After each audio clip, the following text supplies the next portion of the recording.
আপনারা দেখুন, আজকে প্রায় 15 দিন ধরে অনেক আলোচনা, অনেক কিছু কথাবার্তা আমরা শুনছিলাম।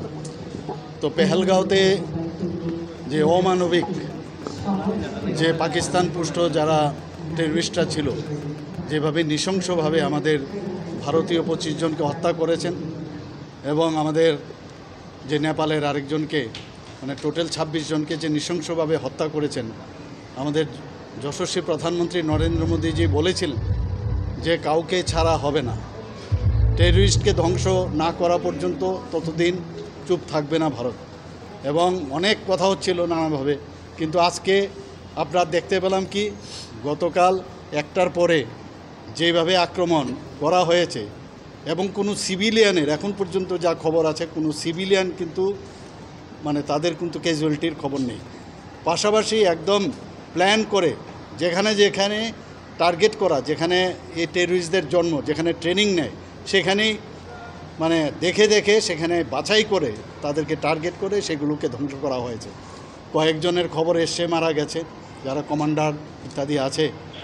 তো প্রধানমন্ত্রীজি যেটা বলেন সেটাই করেন। আমরা মাননীয় প্রধানমন্ত্রীজির সাথে আমরা আছি এবং সারা ত্রিপুরার বাসীর পক্ষ থেকে আমি মাননীয় প্রধানমন্ত্রীজিকে এবং আমি যারা আমাদের আর্মি, নেভি এবং এয়ারফোর্স সবাইকে আমরা বলবো যে আপনাদের সাথে আমরা সবাই আছি।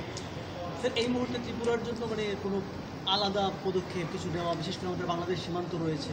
না, আমাদের তো আগেই কালকেও আমাকে প্রশ্ন করা হয়েছিল, আজকে মক ড্রিল হবে।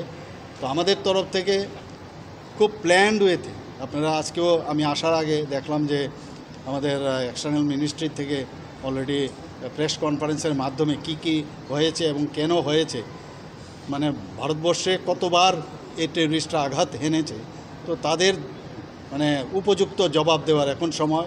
এনাফ ইজ এনাফ, এবং সেটা আমাদের যারা মানে সেনাবাহিনীরা আছেন তার উপযুক্ত জবাব দিচ্ছেন এবং আগামী দিনও দেবেন।